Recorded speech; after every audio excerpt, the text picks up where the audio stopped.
We are going to start a financial planning, a chapter in Algebra of Standard 10th in our series of the videos on mathematics of Standard 10th.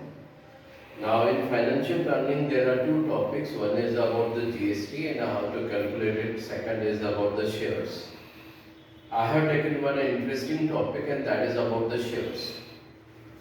Now, whenever any company has to expand its business, then it generally raises the capital, the money from the market. In return of the money taken from the people, the company declares the shares. Company distributes the shares to the people. These shares can be of the 100 rupees face value, 50 rupees face value, 10 rupees, 5 rupees, 2 rupees and 1 rupee, so on. Now, when you purchase the shares of any company, then after some month, the company declares the dividend. Dividend is your income earned. Now, whenever we talk about the shares and while selling it or purchasing, we generally speak about the rate of return. Now, today, the interesting topic is how to calculate the rate of return on your investment.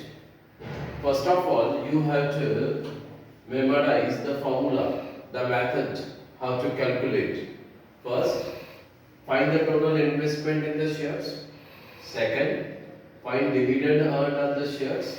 Third, you have to use the formula rate of return equals to dividend income upon sum invested multiplied by 100. So let us see, first of all, one sum based on this topic.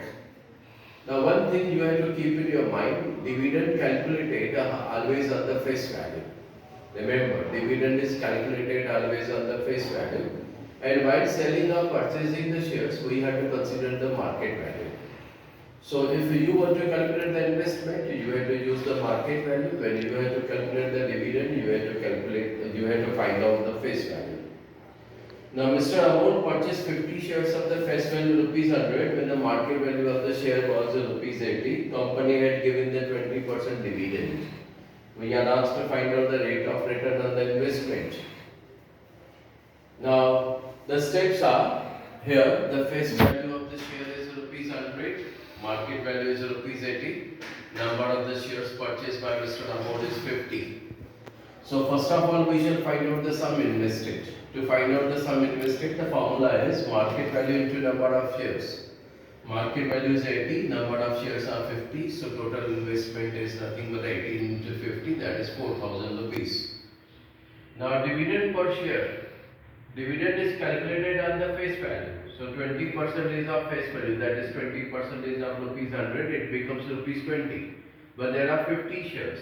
Therefore, total dividend earned will be dividend per share into number of the shares, that is 20 into 50, that is rupees 1000.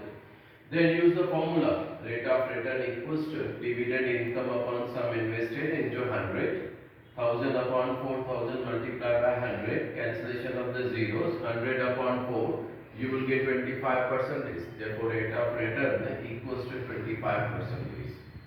So friends, we have started the financial planning with the shares and one interesting topic which is generally asked in the board exam, and that is about the rate of return. So memorize the formula. Rate of return is always equals to dividend income upon sum invested multiplied by 100. So there are three steps to solve the sum. First, calculate the sum invested, then calculate the dividend per share, multiply them by the number of the shares, and then find out the rate of return by using the formula.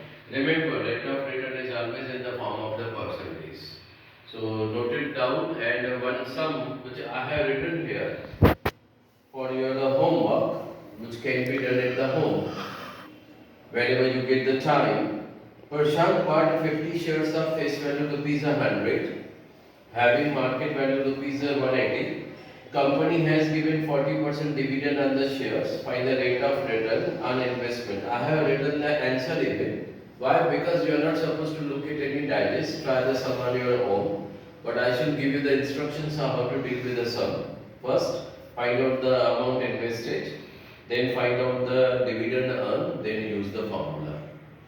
Thank you.